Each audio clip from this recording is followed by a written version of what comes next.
Egypt, one of the greatest civilizations of the ancient world. 2 centuries of Egyptology, of exploration and excavation, have unlocked incredible secrets and have revealed fabulous discoveries. Now, using state-of-the-art techniques and the very latest research, these finds are being revisited, re-examined. For the first time, the world's leading experts have come together to reveal the ultimate list: the 10 greatest discoveries of ancient Egypt.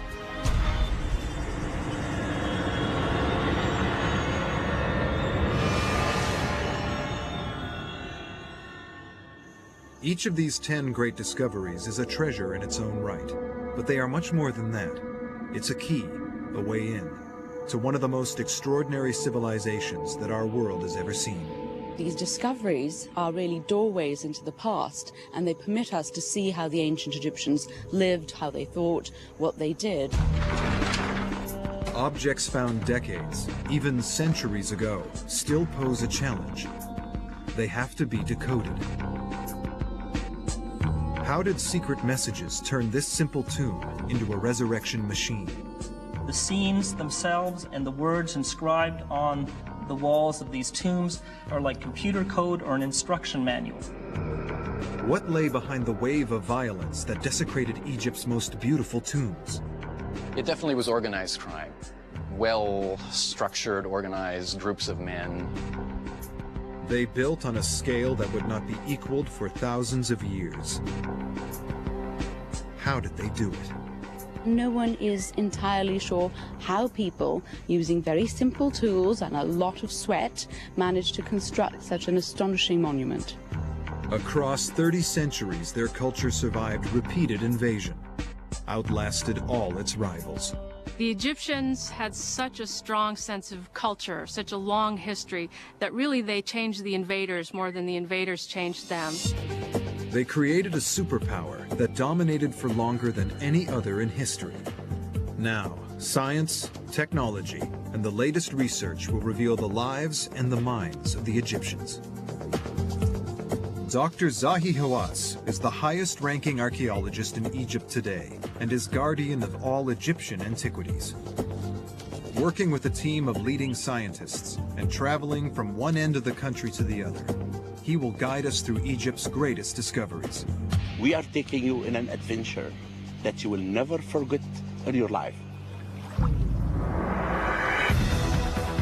The first discovery reveals the ingenious piece of technology that allowed Egypt to become one of the greatest ancient civilizations.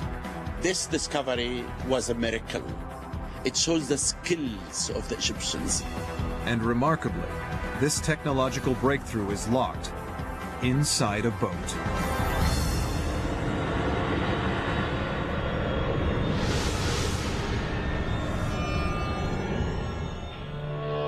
Over 4,500 years ago, the pharaoh Khufu ordered the construction of the Great Pyramid. What he buried beneath it is, in its own way, every bit as impressive. The amazing thing about this discovery, it is how the Egyptians, 4,600 years ago, constructed this incredible boat. The Khufu ship is the most extraordinary artifact in the world. 13 stories tall, if you stand it on its end, 1,200 parts, and held together with little pieces of wood and a kind of sewing. The site at Giza had been excavated many times. But this find was made by chance. The discovery happened by accident completely. Many of the major discoveries always come with luck. It was 1952. Archaeologist Kamel El-Malak was supervising the clear-up of an area right by the Great Pyramid. This south of the pyramid was completely covered with debris and stone rubble. Then they began to clean the stone rubble. As they were clearing, they found these large slabs of limestone that were very carefully laid.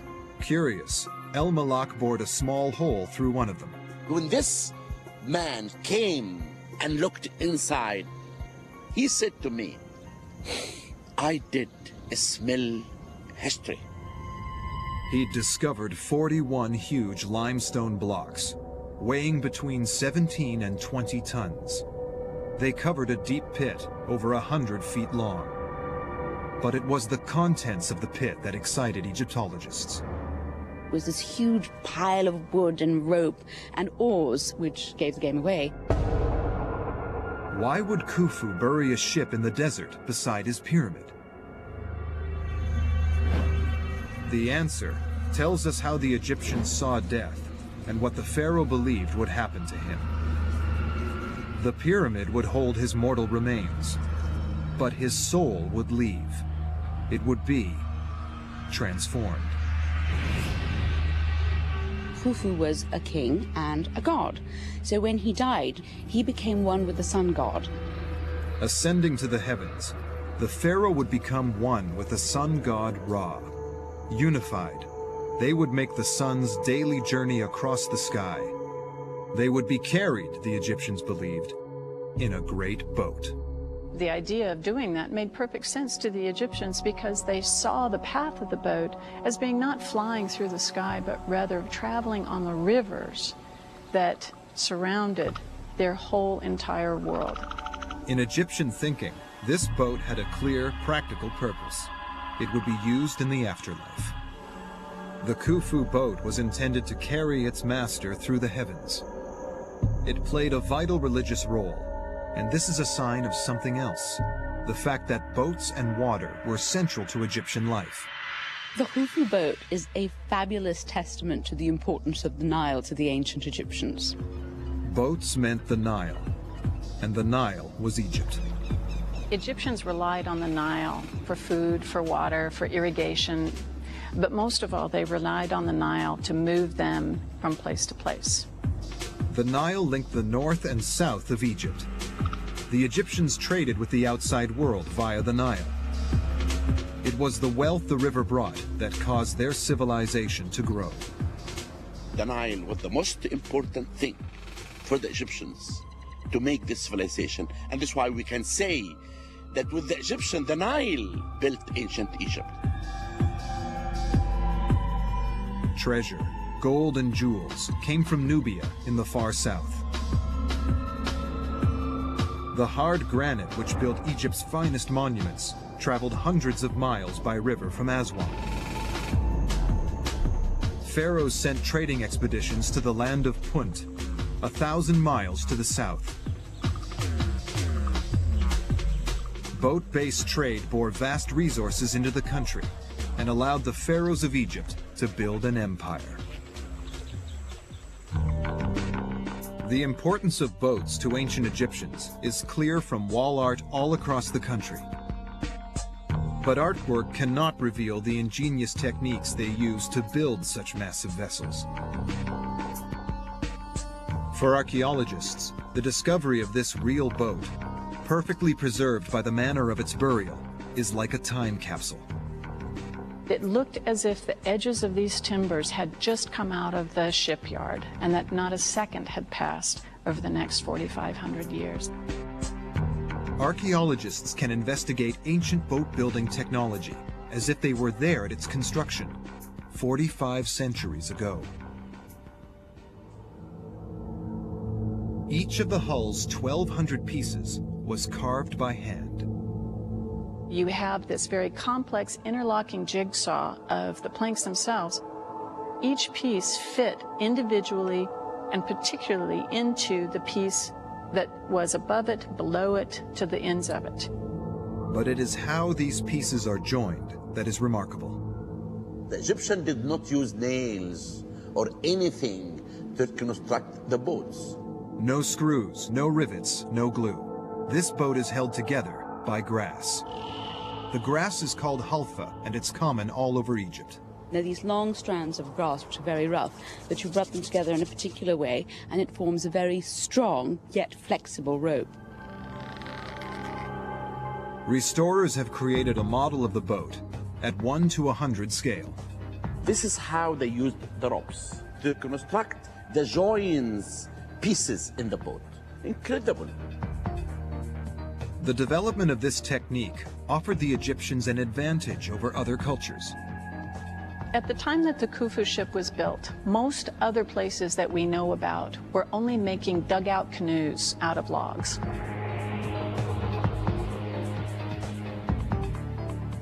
Sewn plank technology meant the Egyptians could build much larger vessels than other rival cultures. They could carry greater loads, travel greater distances. They could trade throughout the known world. The Egyptians didn't just paddle back and forth on the Nile. They were also fully capable of sailing out into the Mediterranean, places they wanted to go. This was the basis of tremendous economic success. It laid the foundation for 3,000 years of civilization. It helped create one of the most successful superpowers that the world has ever seen.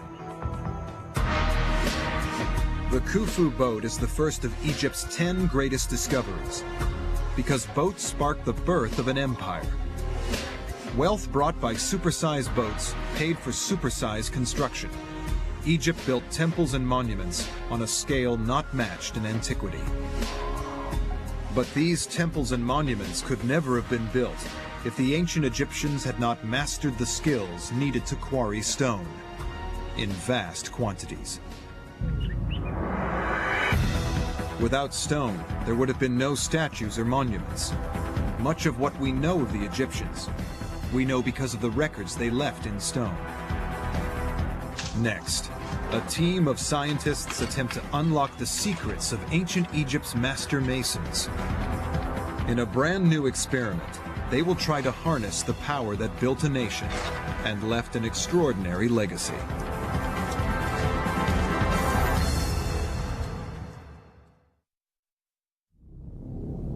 Egyptology's greatest discoveries give us a glimpse of an alien civilization, one that endured for 3,000 years. Its legacy is a series of constructions so large, so perfect, that they inspire awe even today. Scientists are trying to puzzle out how, when all that was available was manpower, the Egyptians managed to quarry vast blocks of stone. Blocks such as the unfinished obelisk. They left it in situ as an evidence to teach us how the Egyptians cut the obelisk.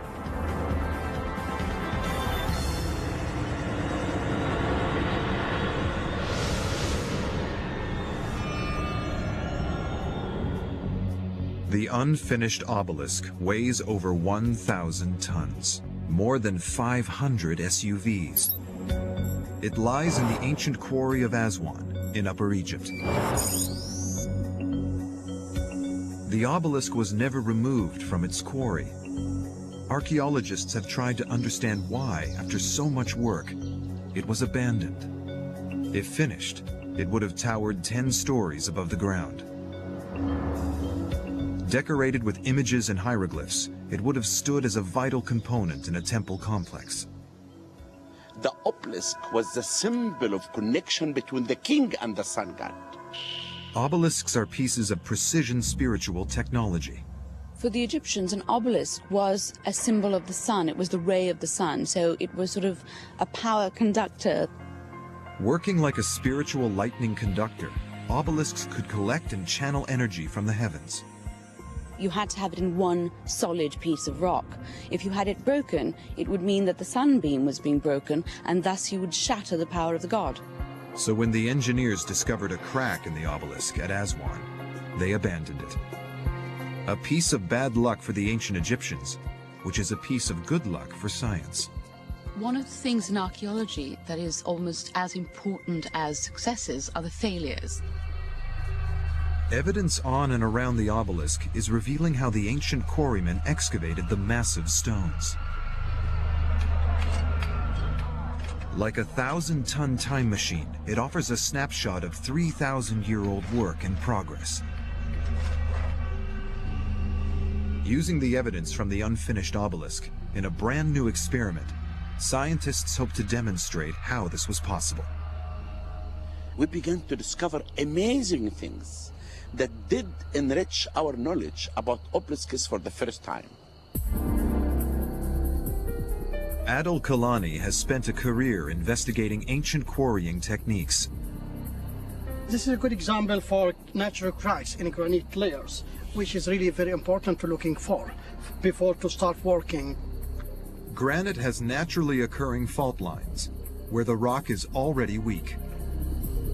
By identifying and targeting these fault lines, the ancient engineers could begin the process of splitting the stone from the bedrock. It would be the ease of chiseling rock, because you'd have to cut the face, you'd have to kind of break pieces out of it, but there'd always be this plane of weakness that would help separate the rock in an expeditious manner. In the second phase, laborers bashed handheld stone pounders into the fracture line to wear the rock down. These early sledgehammers were made of dolerite, a stone much harder than granite. But the technique took time. And time was a luxury that the quarrymen did not have. Pharaohs always wanted their monuments done in a hurry. Many pharaohs were worried that they simply wouldn't be around long enough. The average reign of a pharaoh was less than a decade, and no pharaoh would trust his legacy to his successor. You had all of eternity for your monuments to last, but you had a very short lifespan in which to get them built. From the sheer number of granite obelisks and statues across Egypt, it's clear that the ancient quarrymen found a solution. Beneath the quarry, the archaeologists found the clues which tell us what the solution was. What we have here, actually, it's all the story. It's like an open book. It tells us everything about what the Egyptian made. Within the strata are charred mud bricks, burnt wood chips, and heat-fractured shards of stone. From this, Adil believes he's worked out how Egypt's engineers accelerated the quarrying process. The Egyptian used fire to help them for splitting the stone. Heat from a fire would cause the rock to expand, and cooling would cause the rock to contract. This process weakens and can even split the rock. In theory, if the Egyptians could control this, they could split large sections of the granite. But Adil has not tested the theory till now. I'm excited to see the result, because it's a new discovery. Exactly as the ancient engineers did, Adil selects a fault line in the rock.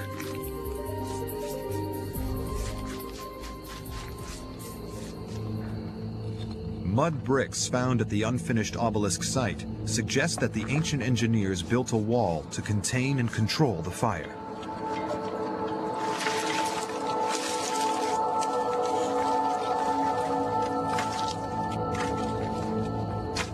The fire raises the temperature of the rock to 800 degrees. This expands and stresses the rock. After 60 minutes of intense heat, it is safe for Adil to approach. Water causes the temperature to drop by 85% in seconds. The rock rapidly contracts. Ooh. No, it's very hot, very, very hot. But what damage has the heat done? Adil can now experiment whether the fire-weakened stone is easier to split than a second untreated fracture. After half an hour, he calls stop. Without fire, the workmen on the control test have made little impact on the fracture line. But at the burnt fracture, the crack is crumbling. You can see how the fire setting affected with the granite layers. It's working very, very fast, more than what we have expected before. That explains how the ancient Egyptian made a lot of obelisks in very, very short times. It's therefore likely that the way to quarry such large amounts of rock in such a short amount of time would be with the aid of fire. One of the main mysteries of the ancient Egyptian techniques solved by this operation today. The unfinished obelisk offered the clues. Then experimental archaeology showed that the theory could work. It explains how the Egyptians could quarry stone on a scale that was almost superhuman. We discovered exactly how they did cut an obelisk. These great monuments still have the power to inspire awe. They were built thousands of years ago without any of our modern technology, and we're just beginning to understand how. But the third discovery takes us beyond technology, to Egypt's master builders, the men who created one of the most recognizable landmarks in history.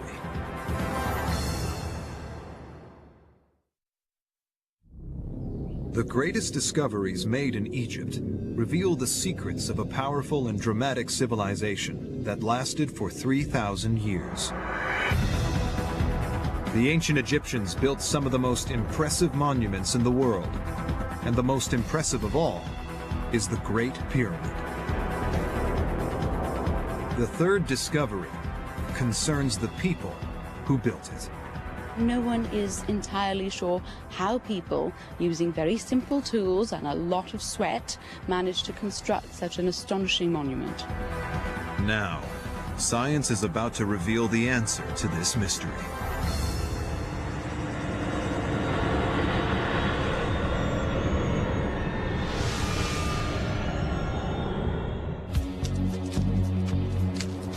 Until recently, a common picture of Egypt was a country where pharaohs and nobles commanded huge armies of slaves. But new discoveries redraw this image. They reveal a sophisticated social hierarchy and worker welfare. A society that would be recognizable to today's workers, union officials, bosses, and CEOs. The pyramids are located at Giza. 4,500 years ago, the great pharaoh Khufu ordered the construction of what is still the largest tomb ever built. Climbing 500 feet above a plateau, it weighs as much as 17 Empire State Buildings. People have claimed that the Great Pyramid must have been built by aliens, or using spells chanted by priests with secret mystical powers. This is because its scale almost defies logical explanation. Until recently, many believed that it was built by gangs of thousands of slaves. But now, Dr. Hawass has made a discovery that reveals the mystery of who built the pyramids. I was able to write the history of the pyramid builders from the discovery of the tombs of the pyramid builders. The discovery is a tale of patient detective work and archaeological forensic science. In 1990, Dr. Hawass found some mysterious evidence. We began the excavation and I found very strange things. I found bones and wheat seeds, and I said, what's this? They realized that the builders' tombs were constructed of the same material as the pyramids themselves. Chunks of limestone, granite, and basalt from what's left over of building the pyramid. This rock was what they'd used to fashion a tomb for their king. With the pieces they hadn't needed, they built tombs for each other. Further up the hill, Dr. Hawass's team discovered more elaborate tombs. One bore a name. Some hieroglyphic inscription. And actually, he was an inspector, Saj, the overseer of the workmen who dragged the stones. So the workforce clearly had an organized hierarchy. The overseer was buried higher up the hill than the ordinary workman, a reflection of his higher status. The evidence in the tombs suggests that workers had defined roles, distinct responsibilities. It was much like a modern construction crew. This is another unique tomb that I found.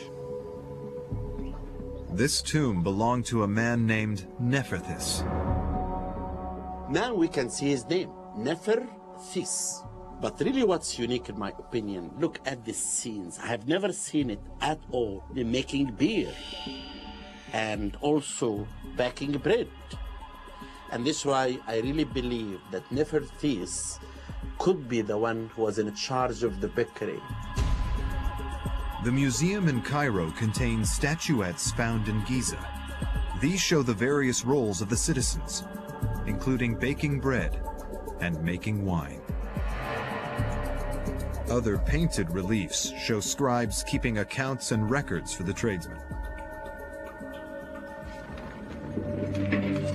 Again, it points to a workforce organized along familiar lines, like a modern industrial community.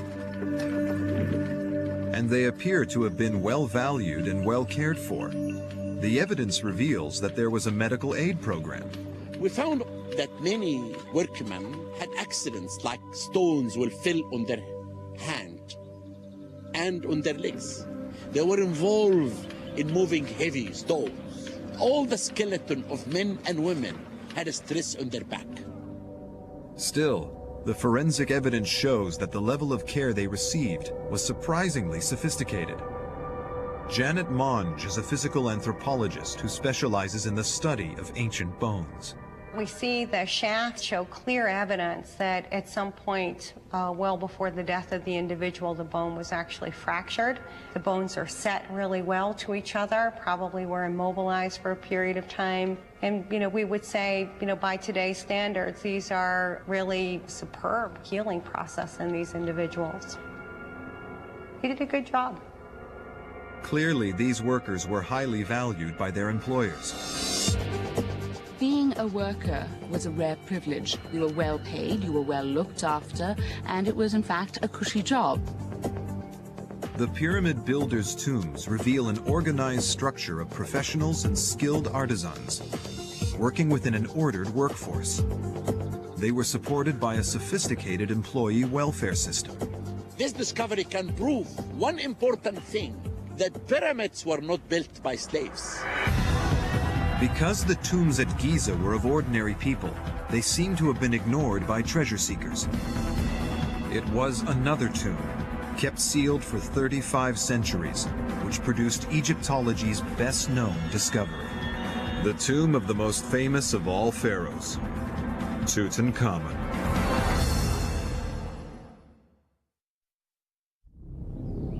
Ancient Egypt is one of the most long-lasting civilizations in history. It was ruled over by the most powerful kings. These are statues of real men. Who were they? What were they like? Archaeologists are trying to find out in the tomb of the pharaoh Tutankhamun. This is not the icon for a statue. It is the icon of the whole world. Who was the man behind the golden mask?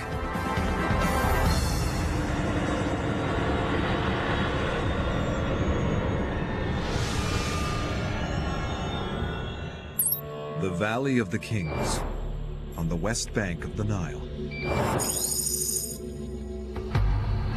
The Valley of the Kings contains 63 tombs.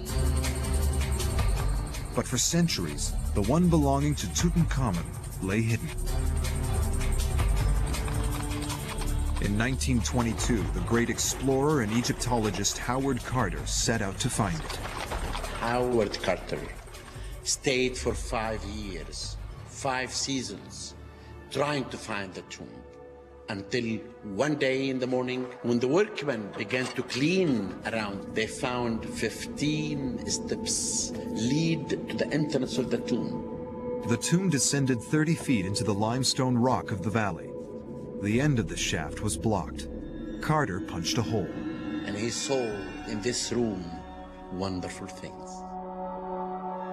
The tomb contained not only the body of the pharaoh, but over 3,000 treasures buried with him. Ever since, the tomb has been a magnet for Egyptologists, examining and analyzing the mummy and its treasures. And now, archaeologists can go deeper than ever. They can see the boy king as he's never been seen before. Archaeologists are using modern medical science to study his 3,500-year-old body. CT scans take thousands of X-rays of a body and put them together to produce a 3D image. The CT scan is wonderful, really, in archaeology. You can actually see everything. You can see how this king died, when he died.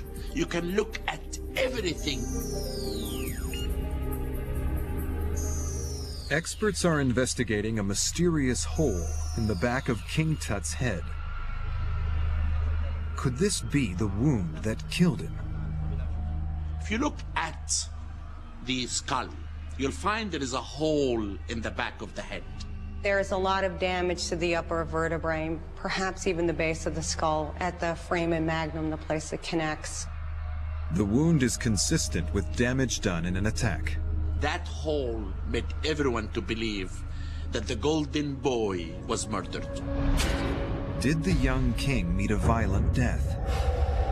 A clue might lie in the ancient process of mummification. Mummification is as old as Egypt. No one's very sure how the ancient Egyptians decided to mummify the dead, but presumably because the desert naturally dries out people. When animals die and lie in the desert, the Egyptians would have seen those and they would see that they were perfectly preserved. First thing that the Egyptians did was to really desiccate the body, and they did this by using something called natron. Without natron, you couldn't make a mummy. Natron works like the sachets of silica gel that are used to keep electronic equipment dry today. Natron's basically a mixture of salt and baking soda, and what it does is it just draws away all the liquid in your body, and that's what makes a mummy. But certain organs have too much water in them to mummify in this way. You leave the organs in, they sort of rot and explode.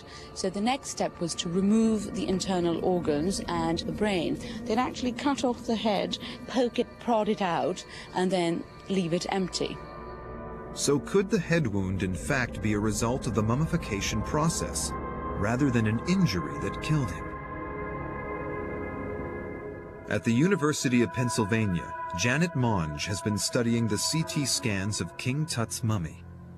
When damage occurs before the time of death of an individual, it's called antemortem damage, and generally if it's on bone or tissue, you'll see some healing if the person lived. This looks like a post-mortem damage. It could be something that occurred at the time of the embalming process. The hole in King Tut's skull is consistent with the type of hole made during the mummification process. It has nothing to do at all with murder or anything, and there is no foul play. How the king died remains a mystery, but science can help to reveal how he lived. To get inside the head and life of a ruler of Egypt. It appears the pharaoh did not look as regal as his death mask suggests. He has this nice square chin. Except for that, his face is quite slender, quite slight. Of course, I don't think you would want to make fun of the king. But if the king was in a schoolyard, I think that he might be the kid that you gave the little nickname to, like Bucky or something like that.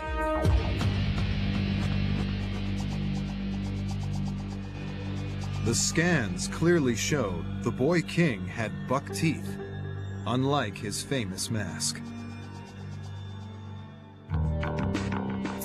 The treasure with which the boy king was buried is revealing more insights.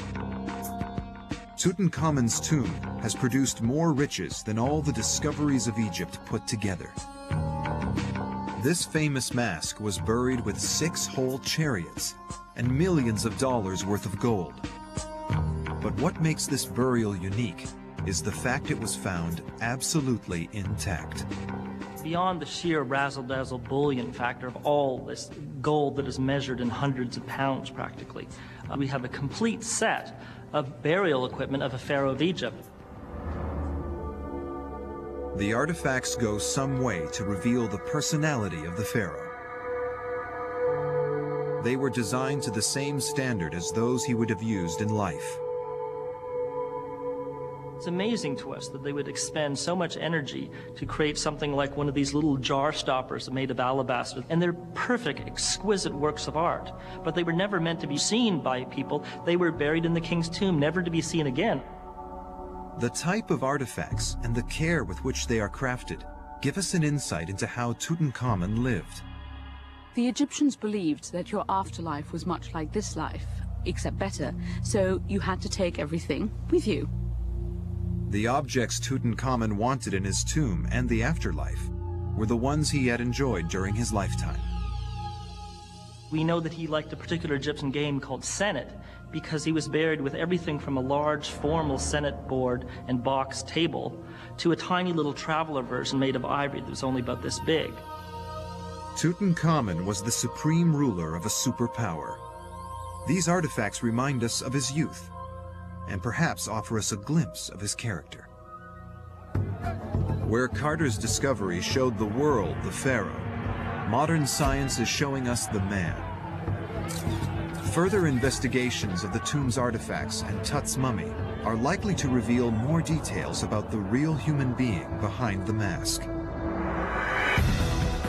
But in ancient Egypt, like today, the vast majority of the population were not kings and queens. They were ordinary working men and women who formed the heart of a nation. Through the next discovery, Egyptologists can get a glimpse of these ordinary people, the citizens of ancient Egypt.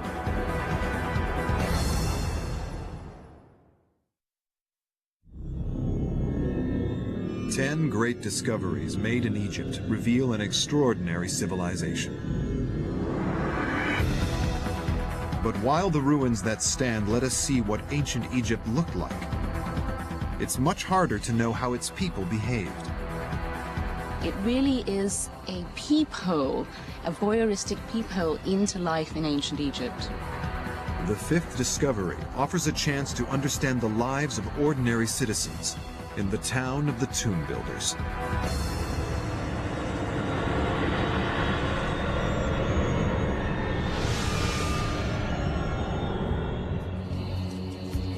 The town of Deir el-Medina gives a rare insight into daily life in ancient Egypt. It stood on the west bank of the Nile. The remains of an uncontaminated Egyptian town make a rare and very valuable discovery.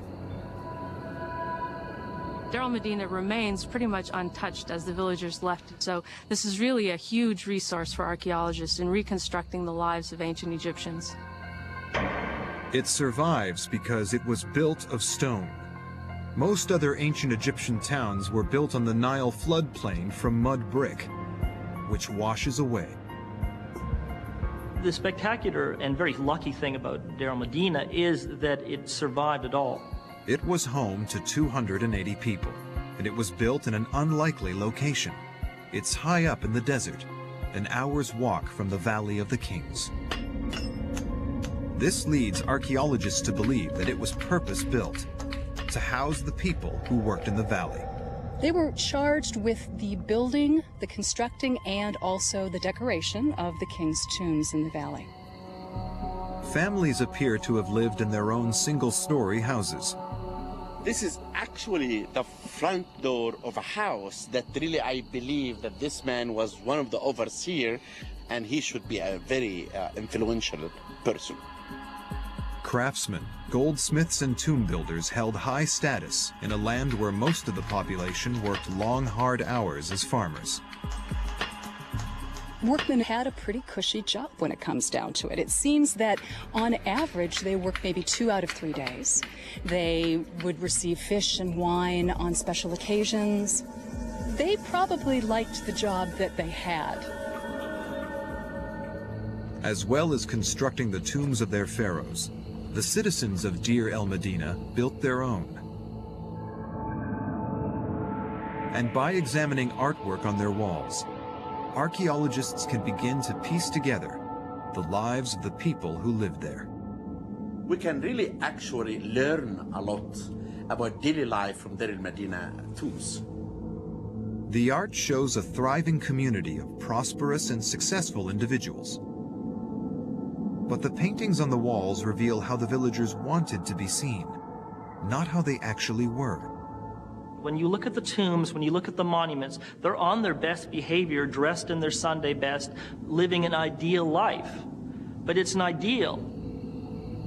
But there is further evidence that offers clues as to the private lives of the citizens. All kinds of things are going on, stuff that they didn't necessarily want you to know about. The clues are everywhere. The whole cliffs around the city are limestone. So any piece of the mountain that comes off at a nice flat angle like this is a potential riding surface. And this potential was fully exploited by the residents of Deir el-Medina. For the ancient Egyptians, we can compare this to a post-it note. They were able to use these just by stooping down and picking up a piece of stone off the ground. There you go, writing material. These shards, known by the Greek word ostraker, were used to document both official records and private notes. The fact that ostraker were used to send messages between friends provides experts with unique insights that were previously unknown in the archaeological record. We can see the real Egyptians essentially letting their hair down. Ostraker reveal how they spent their personal time. They like to drink, they obviously like to fornicate, and they love to gossip. From this ostraka, you can reconstruct the life 3,000 years ago, how they lived and everything about them from the inscribed limestone. The evidence at Deir el-Medina reveals that its residents had lives not unlike our own. It tells us for the first time this discovery, not about kings and queens as we know all the time, but tell us about the common people and the life of the common people. But they lived these lives amongst the tombs of the dead. The Egyptians were a very spiritual people. They believed that the dead continued to influence every aspect of life in Egypt, from beyond the grave.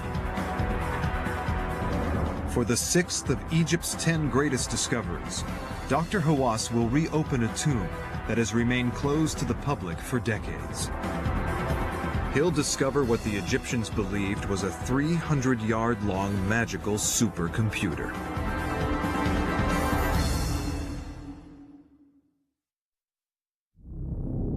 When brought together, the 10 greatest discoveries reveal an overview of life in ancient Egypt. But it's impossible to understand Egyptian life without understanding their beliefs about the afterlife. The 6th discovery, the tomb of Seti I, offers an incredible insight. What we have here is essentially the Hitchhiker's Guide, or the rough guide to the afterlife. Investigations here are revealing the secret code that turned a simple hole in the ground into a resurrection machine.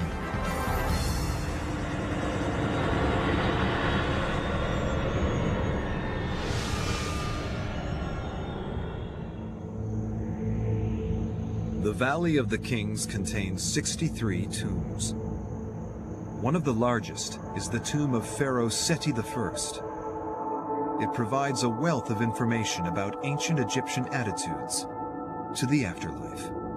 Seti I's tomb is really one of the most extraordinary tombs that we have in the Kings Valley. Seti's is one of the tombs in the Valley of the Kings on the west bank of the Nile. Late in the summer of 1817, an Italian explorer called Giovanni Belzoni arrived at the site. Belzoni had been a circus strongman, but he devoted his second career to Egyptology. Through careful surveying of the geology of the valley, Belzoni discovered 8 tombs in just 2 weeks. And by week 3, he had more than doubled the number of tombs discovered.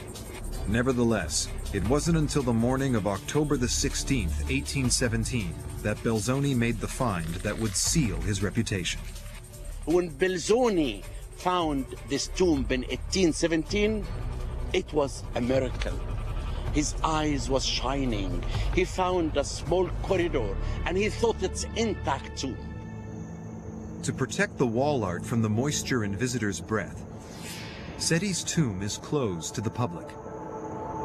But in his unique position as the head of the Egyptian Antiquities Service, Dr. Hawass is the only person in the world with the power to order the tomb to be opened. I will take you now for one big reason, to show to the public that this is the most amazing tomb.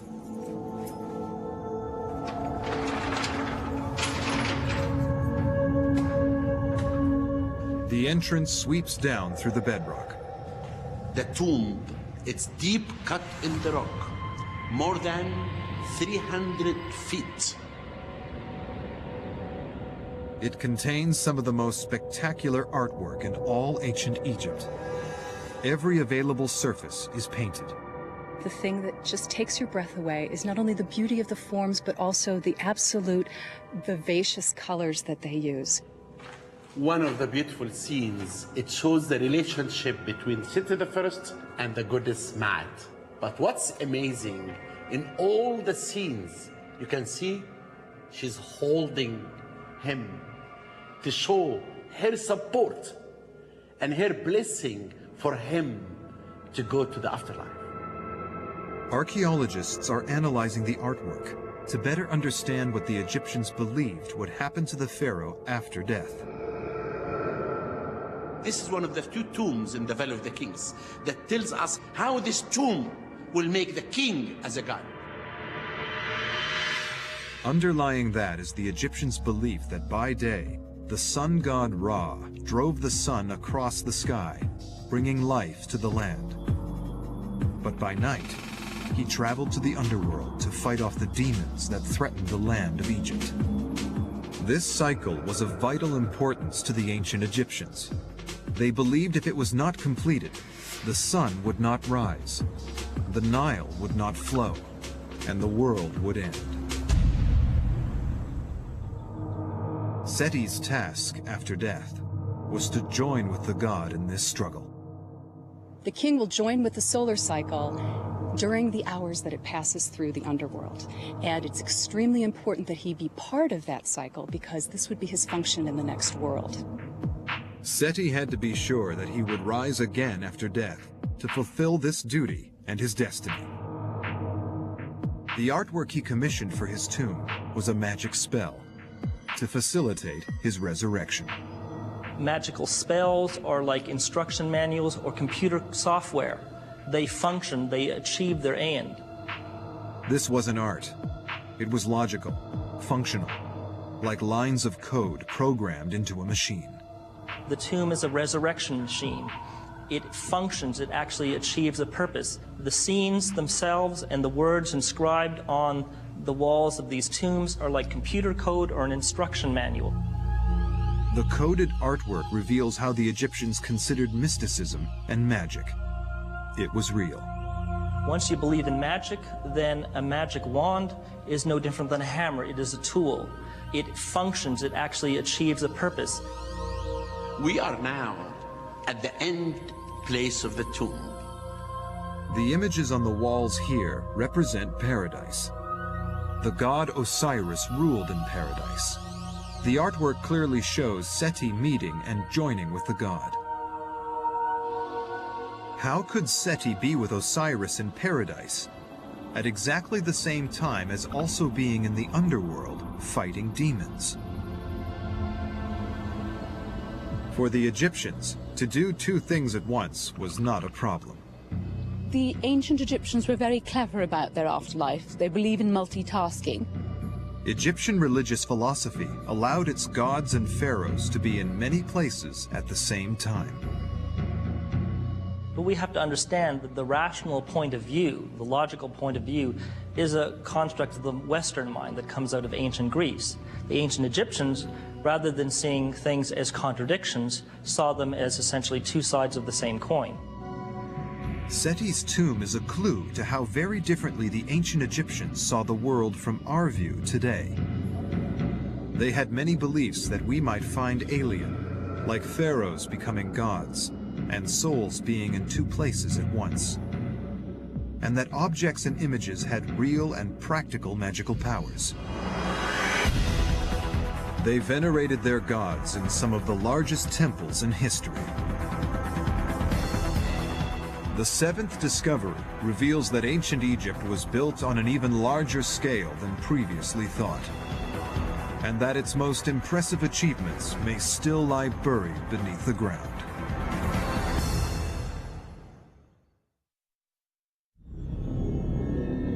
Ancient Egypt's 10 greatest discoveries reveal the secrets of a world that flourished 5,000 years ago.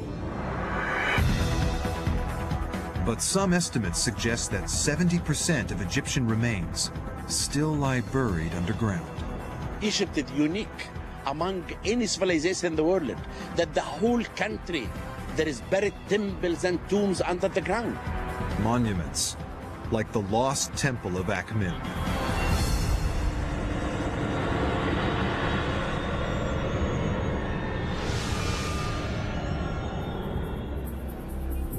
There are theories which suggest that the ancient Egyptians built many more great monuments than previously thought. The lost temple of Akhmim provides dramatic evidence to support this claim. Egypt is famous for the pyramids near Giza in the north. Visitors also flock to the expansive temple complexes in the south, at Luxor. But new evidence is suggesting that the Egyptians built on a colossal scale across the whole of the country. Central Egypt is little-known territory to tourists, and even to many professional Egyptologists. This could be another major touristic destination in Egypt in the future. Might this little-known area produce the largest temple ever discovered? Akhmim is located in central Egypt, 200 miles south of Cairo. Here there is evidence for a massive temple, but it is buried underneath the modern city. It's very difficult for archaeologists to work on Egyptian settlements because, for one thing, if it was a good place to live in the past, it's still a good place to live and people are still living there. One of the problems with Akhmim is that it is a living town and city that's grown up over millennia, and so the ancient core of Akhmim has been absorbed by the urban development. But the development of the modern city can also be an advantage. The process of digging foundations can reveal the past. Development is a double-edged sword, especially in Egypt. So when at a site like Akhmim they decide to build a post office in the 1980s and they sink some trenches, they come upon a magnificent statue. In 1981, while digging the foundations for a new development, workers uncovered the base of an enormous statue. The statue was of Ramesses the Great, one of Egypt's most powerful pharaohs. The height of this statue could be more than 180 feet. It was huge. Only 60 yards away, another massive statue was discovered. We are in front of the feet of the largest, the most complete, beautiful statue of a female lady ever made in ancient Egypt. The statue is of Ramesses' wife, Merit Amun. Many believe that she was the queen who found Moses in the bulrushes and brought him up as her son. The scale of the two statues are a clue to how big the temple may have been. But whatever other ruins exist are buried beneath the modern town. Archaeologists must discover what lies there without digging. Egyptology is a very rigorous science because it doesn't just involve excavation, it also involves a great deal of analysis. The expert's first clue is in the writings of travelers from over 1,000 years ago. They tell of a colossal site at Akhmim. When the Arab travelers came to Egypt in the 9th century AD, and they explained that they came to visit the temples at the sunrise and they left at the sunset. The sun had time to rise and set again before I finished exploring the ruins. A second clue to the scale of the construction is that all temples in Egypt followed a similar plan. Temples in ancient Egypt are the abode of the gods. They're the point where the divine realm connects with the human realm. In the architecture, they model ideas of the cosmos, and there's sort of a formal layout of ancient Egyptian temples.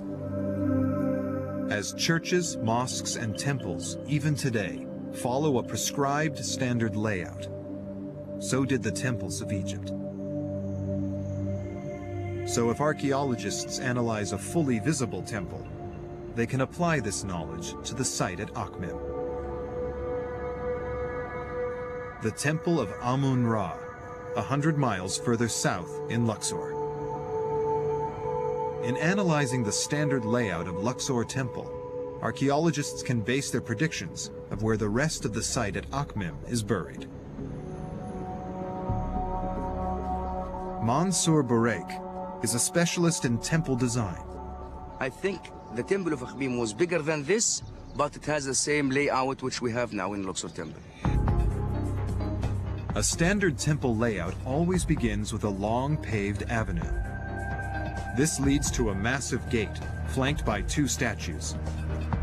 And at Akhmim, this is where the statue of Ramesses would have stood. Inside is a courtyard. This would have been the location of the statue of Queen Merit Amun.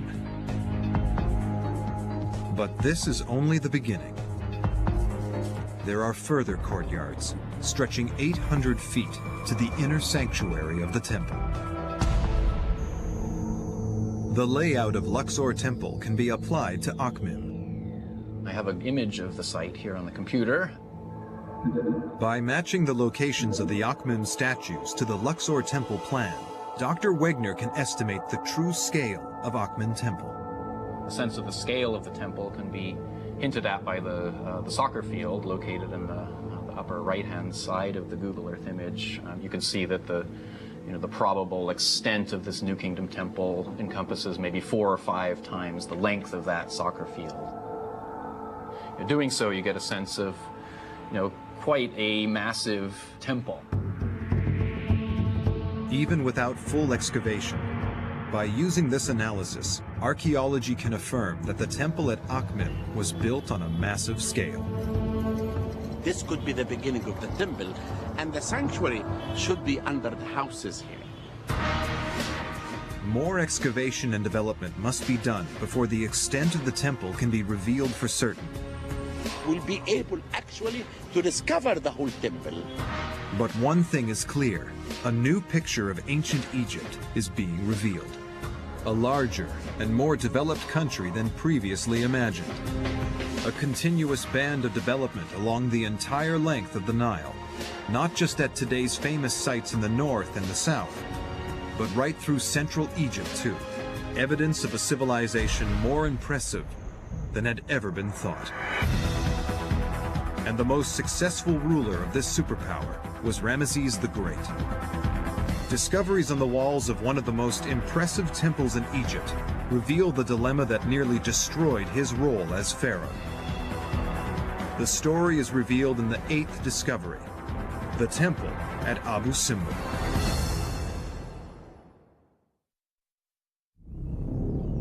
From tombs to temples, the mysteries of ancient Egypt have enthralled the world for centuries. One of the most significant is also one of the largest. Fronted by 4 statues of Ramesses the Great, the temple is Abu Simbel. The epitome of Ramses' ego, if you will, or Ramses' godhood, the spectacular nature of his achievements, has got to be Abu Simbel.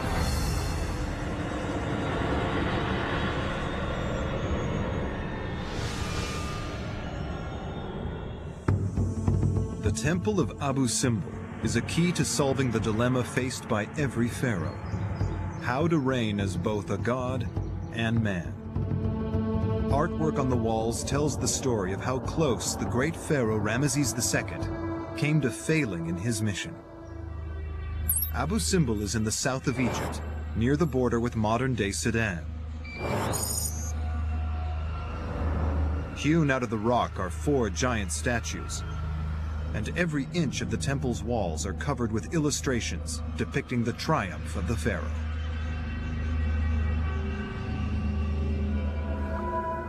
In 1871, when the adventurer and early Egyptologist Giovanni Belzoni arrived at the site, the temple was covered with sand. Belzoni set to work to remove the thousands of tons of sand, but every bucket he removed was replaced by yet more, sliding down the dune. On the point of giving up, he discovered a simple solution to the seemingly impossible problem. Wetting the sand would hold it in place. The plan was a success, After 4 years of struggle, he finally found the temple entrance and became the first man for centuries to walk inside. The temple at Abu Simbel was a monument to Egypt's greatest builder, warrior, and pharaoh, Ramesses II. Ramses II was one of the famous kings. In the ancient Egyptian history, he ruled more than 67 years and turned the land of Egypt to be an open museum for his achievements. But analysis of the wall art and statues is revealing the dual role of a pharaoh of Egypt. The first function is as defender of the nation. He's the warrior, champion, the single hero who defends Egypt from all enemies. The second role involves religion.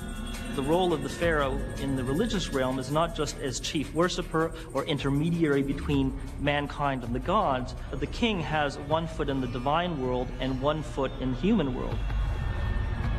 The pharaoh's authority and power was dependent on fulfilling these two roles.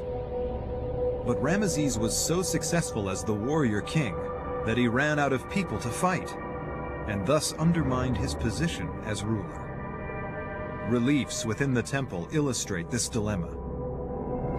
The story begins with a battle, the Battle of Kadesh. Ramses II had this big, important battle, was the Battle of Kadesh with the Hittites. We can see written in the temple. During the first part of Ramesses' reign, Egypt was at war with its powerful neighbor, the Hittites. The Hittites ruled an empire that stretched from northern Turkey into Syria. Between them and the Egyptians lay the town of Kadesh. Reliefs on the walls of Abu Simbel contain the oldest complete record of a military engagement in history. Dr. Mohammed El-Bailey is investigating the brutality of the battle. Here, the figure showing the Egyptian beating and punishing Hittites. They are beating them very hard. It was a clash of superpowers. What makes Kadesh so unique is that it really is a clash of empires. Ramses finds the whole Hittite army with all of the Hittites' allies are there facing on the battlefield. And in fact, I think this was something relatively rare in ancient history, that two huge armies clashed with each other on the battlefield. Abu Simbel reliefs depict a violent battle using the most technologically advanced weapons available at the time. They had the chariot for the first time, and they had the horse, and therefore they were able to build the empire. An Egyptian chariot is very highly maneuverable. It can turn on a dime, and they can basically make what are essentially missile runs. It's essentially the F-16 of the ancient world. Chariot warfare involved making 30-mile-an-hour runs at the enemy, firing as many arrows as possible, and then wheeling into a retreat. Basically making strafing runs, going close, shooting his arrows, and then his chariot driver would veer his chariot around, he would speed off until he could get back out of range, and then make another strafing run on them. Ramesses held the Hittites at bay and successfully defended his country. In the 21st year of his reign, he makes a peace deal with the Hittite Empire. With no battles left to fight, Ramesses could not fulfill the warrior function of pharaoh. What do you do when you run out of enemies? So now Ramses has a political problem. Abu Simbel reveals Ramesses' solution. And the way he solves this is by going in the opposite extreme and emphasizing his religious role.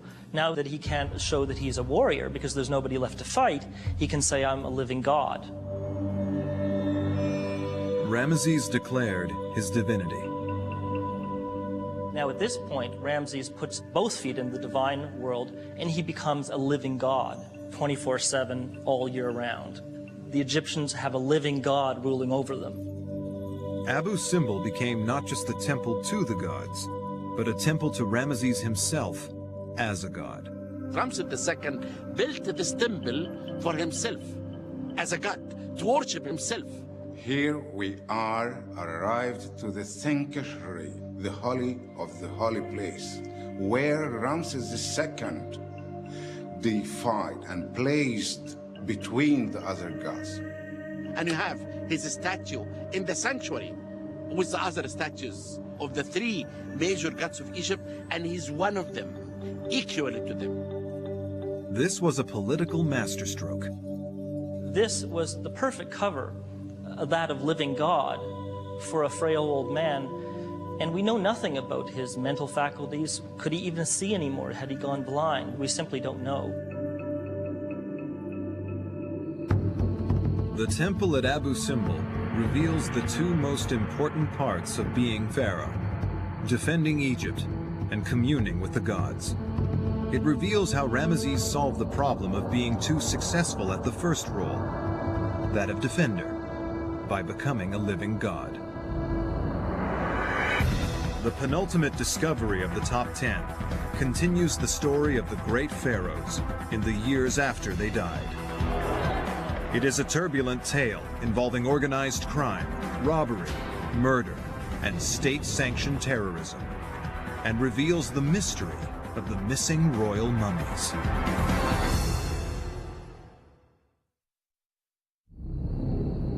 The 10 greatest discoveries of Egypt let us see the world of an empire that lasted 3,000 years. Much of what we know of ancient Egypt comes from opening the tombs of the pharaohs, but they also created a mystery. Time and time again, the tombs were discovered empty. The pharaohs' mummies were missing. One of the most important discoveries in Egyptian archaeology was the discovery of the royal cache. Egyptologists came face to face with literally a who's who of all the great kings.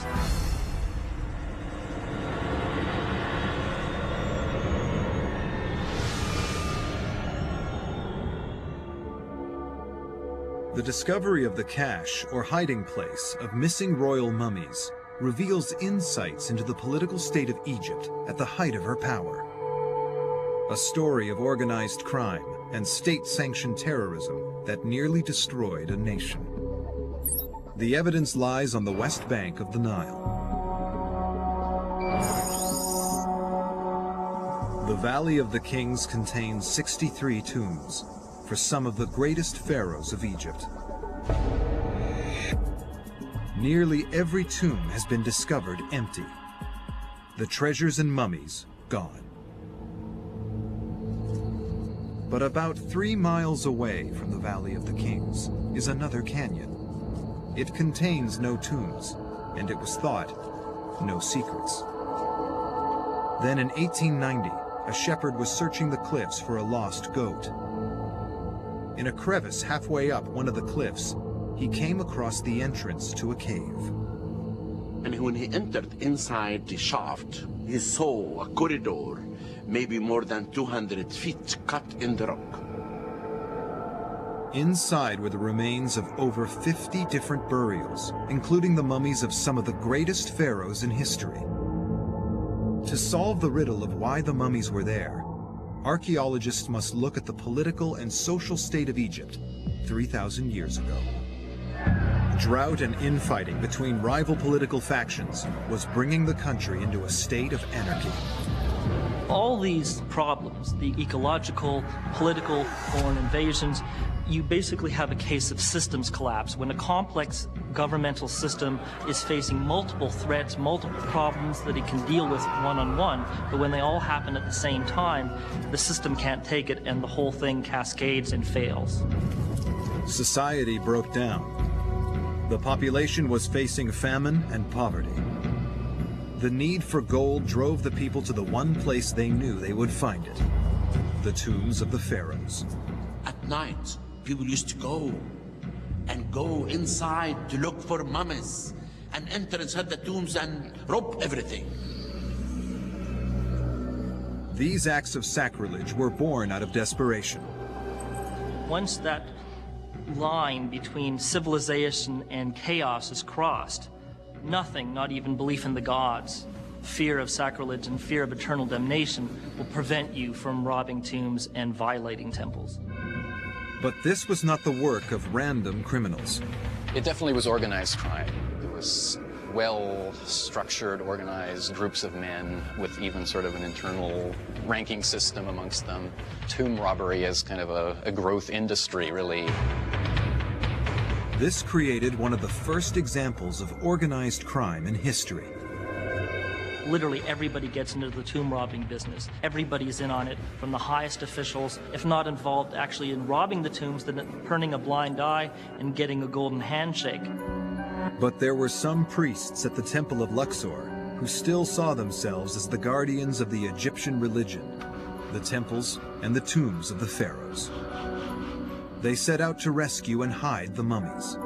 They want to protect the kings. They took all the mummies, they buried them here. Even away from everyone. They did not reveal the secrets to anyone. The fact that the priests saved these mummies allows scientists to study the physical remains of some of antiquity's most powerful rulers. If you close your eyes and you go back thousands of years, you can imagine this living king. After the mummies were discovered, they were taken to the Egyptian Museum in Cairo, where they are cased in sterile conditions. If you enter inside this room now, you see dead bodies, and you look at them, you get scared, and you laugh, and you cry, and you smile. But when I use science, this is the first time that all these mummies will talk to us. But what's most revealing is what isn't there. Pharaohs were buried with priceless treasures, but none of these mummies were found with any valuables. When you look at these stripped down coffins, you find that the gold and other jewels and finery has actually been systematically taken off of some of them. This offers evidence for a high-level conspiracy theory. When somebody's robbing a tomb in the middle of the night and is afraid they're going to get killed, or the god is going to strike them down, they are going to be in a hurry, they're going to be scared out of their wits, and they're going to just grab whatever they can get and run. But these bodies have been methodically stripped. This suggests that the high priests themselves are doing this. The very people that saved them actually removed the last bits of gold and finery that were still attached. Although the priests were both rescuers and robbers, they left science with an invaluable resource.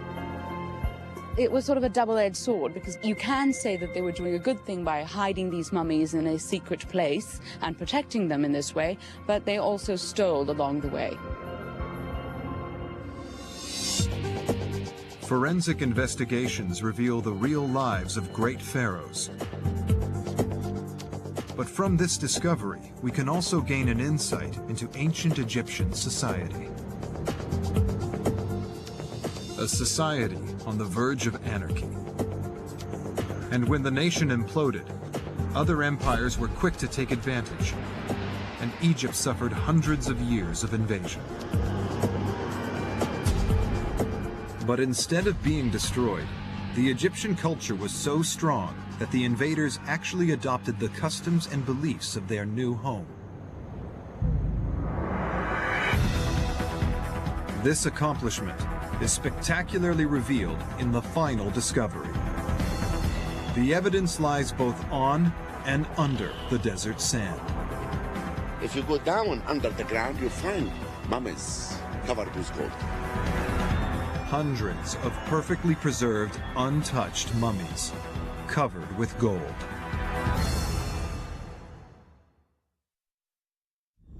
For centuries, the ancient civilization of Egypt has captured the imagination of scientists, archaeologists, and adventurers. Now, guided by Dr. Zahi Hawass, a team of experts has selected the 10 greatest discoveries that tell us about this extraordinary civilization. Even in its final decline, the ancient Egyptian culture created something which, when discovered thousands of years later, would still inspire awe. A field of mummies, still untouched. If you look around you, right or left, or any place, you will dig and you will discover mummies.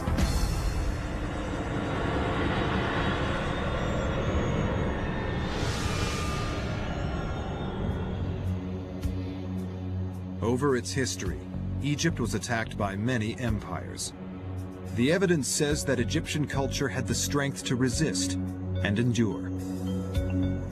Egyptian culture, Egyptian society, Egyptian religious beliefs conquered the conquerors. The Bahariya Oasis in the Western Desert. The first clues that this area is unusual lie on the sand itself. Bones and skulls litter the valley floor. The skeletons belong to buried corpses. They have been dug up by wild animals, a sign of what secrets lie beneath the sand. The discovery was made not by an adventurer or an archaeologist. In fact, the discoverer could not even speak. The discovery happened by accident. In 1994, a donkey got lost in the desert. When the owner came to look for his beast, he found it rooted to the spot, staring into a hole in the desert. He looked. Inside the hole, he saw mummies. And I came here, and we began our excavation. It was like a dream. The discovery of so many untouched mummies is a priceless gift to modern science. Throughout early Egyptian archaeology, many cemeteries were excavated by early Egyptologists who dug up the bodies, the bones, and the mummies were thrown away. They were dispersed. Early explorers often discarded the mummies in their search for treasure. Mummies were lost in ways that shock modern archaeologists. They were even used for fuel to cook dinners. The mummies found at Bahariya are a rare resource, uncontaminated, undamaged. We have an entire population of people, generation after generation, in one place. 2,000 years ago, Egypt was invaded by the Romans, who settled across the country. The mummies buried in the valley were of these Romans. They date to around 300 BC. They're going after Egypt because it's one of the wealthiest countries of the Mediterranean. It has all of the gold of Africa. It has the grain. It has all of the resources of Pharaoh. So this is a little jewel in the crown of any empire. The settlements here were destroyed over time. But studies of the mummies reveal that nothing could destroy the Egyptian culture. The Egyptians had such a strong sense of culture, such a long history, that really they changed the invaders more than the invaders changed them. These were Roman mummies. But Egyptian culture still determined the manner of their burial. Mummification started 3000 BC, and it continued all over the Egyptian history until the Roman period. Until they came to Egypt, the Romans wrapped their corpses in strips of linen. In the beginning, most of the mummies, their faces covered with linen like this completely.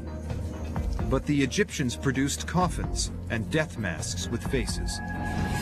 Here we have this mask with the face, and all the other mummies have masks. The masks reveal the change from Roman style to Egyptian as the invaders became naturalized. You can see this cultural unification, this cultural melding going on right before our eyes from generation to generation. But the mummies hold another secret. To investigate this, a selection have been moved to a facility where they have been cleaned and restored. Here in sealed cases, the masks reveal even more insights into the Egyptian culture. The mummies are covered in gold. The ancient Egyptians loved gold. It was obviously one of the most expensive things in the ancient world. But most importantly for the Egyptians, they believed that the body of a god was made out of gold. This reveals an insight into what the ancient Egyptians believed about reincarnation in the afterlife.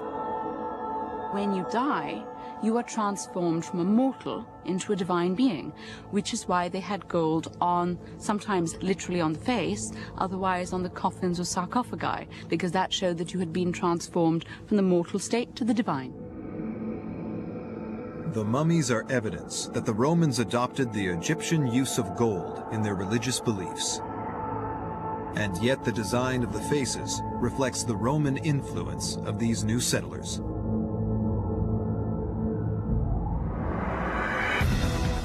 The golden mummies are evidence of the fusion of the pharaonic and the Roman into the new Egyptian civilization. Something to please the Roman and something to please the Egyptians. The mummies in the valley demonstrate that whatever happened in her history, Egypt was both ultimately strong and flexible. This allowed a continuation of belief and tradition that was always essentially Egyptian. The sense of identity gave them a sort of stability to throw off any empire and embrace whatever new one was next. Now we've revealed Egypt's greatest discoveries. We can bring them together. We'll complete the picture of the world of the ancient Egyptians, a world that has remained powerful and captivating right up to the present day.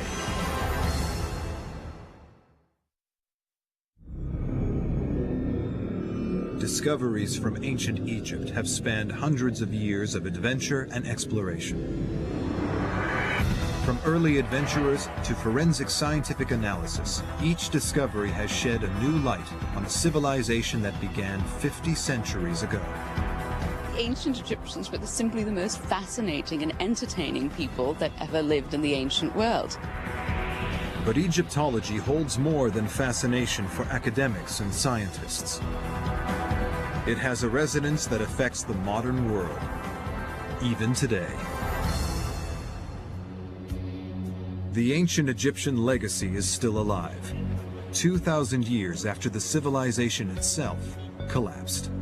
They are the mother of many, many cultural traditions that we consider our birthright, even in America or European context today. One of the most important legacies left to modern life by the ancient Egyptians is the science of medicine. The earliest record of a professional physician in history was a man named Imhotep, working in Egypt nearly 5,000 years ago. The surgical skills of the ancient Egyptians were developed, not to keep a person alive in this life, but for a completely different reason, to preserve them for the next. Studies made on the mummified bodies of pharaohs have revealed the great expertise the Egyptians developed in dissection. Successful mummification was a complicated procedure that involved careful removal of key organs without damaging the body itself. Just as in many types of modern surgery, it required a deep knowledge of anatomy.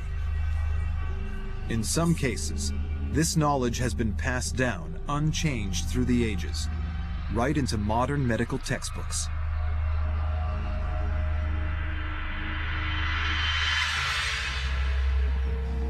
And medicine is not alone in the debt it owes the ancient Egyptians. Modern engineering and construction techniques rely on the knowledge developed along the Nile Valley over 4,500 years ago. The Great Pyramid at Giza is built with such accuracy that its width varies by less than 2 inches across its 750-foot length. The Greek genius Pythagoras is known as the father of numbers. He trained in Egypt.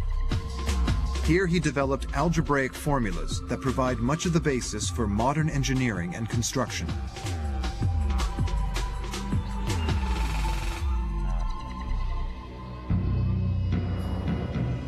The more modern scientists explore the world of the ancient Egyptians, the more they reveal the debt that we owe this civilization.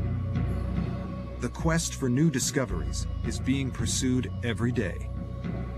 It's up to new people to kind of come around, try and discover if there's any more discoveries of this type to make. But that's an exciting way to do the search. One new avenue for investigation lies in the Valley of the Kings. From the tomb of Seti I to the treasures of Tutankhamun, the valley has produced many of the most important discoveries of ancient Egypt. But it may still hold more undiscovered secrets. This was confirmed by the discovery of a new tomb in 2006 called KV63. Many scientists believe there are more undiscovered tombs in the valley. I think not all Pharaoh's burial sites are known, so I think the opportunities are still there. Text records list many more pharaohs than the number of tombs discovered. That's the exciting part of it, that there's at least one validation of the concept. New scientific analysis is revealing ways to begin the search for new tombs. Archaeologists are suggesting that the ancient Egyptians surveyed natural weaknesses and fractures in the rock to make it easier to carve out the tombs. So once you find the zone of fracture concentration and extrapolate its trend, the tomb builder could follow that by good fortune, and he would stay right along it because it's almost a straight line. Richard Parizek is surveying these fractures in the Valley of the Kings. Now, this is a zone of fracture concentration that, and you'll notice the fracture pattern just jumps right out at you. If the ancient engineers dug tombs along fracture lines thousands of years ago, then fracture lines are a good place to look for a new tomb today. That gives you some search pattern that might say, look, if you're going to go looking, include this as part of your search technique. Only time will tell whether this approach will produce a discovery as extraordinary as the tomb of King Tutankhamun. But all archaeologists agree on one thing: there are more discoveries to be found. Future generations will have a different idea of the top 10 discoveries and their importance because of the scientific methods that continue to evolve in archaeology. As scientists follow in the footsteps of early pioneers like Carter or Belzoni, they continue to make new discoveries. You never know what the sand of Egypt might hide of secrets. These secrets are revealing not only the mysteries of an extraordinary empire, but also the powerful legacy that 3,000 years of civilization left for the modern world. And while the modern world continues to wonder at today's greatest discoveries, the discoveries of tomorrow promise to bring even greater insight, amazement, and knowledge of one of the greatest civilizations in history: the lasting civilization of the ancient Egyptians.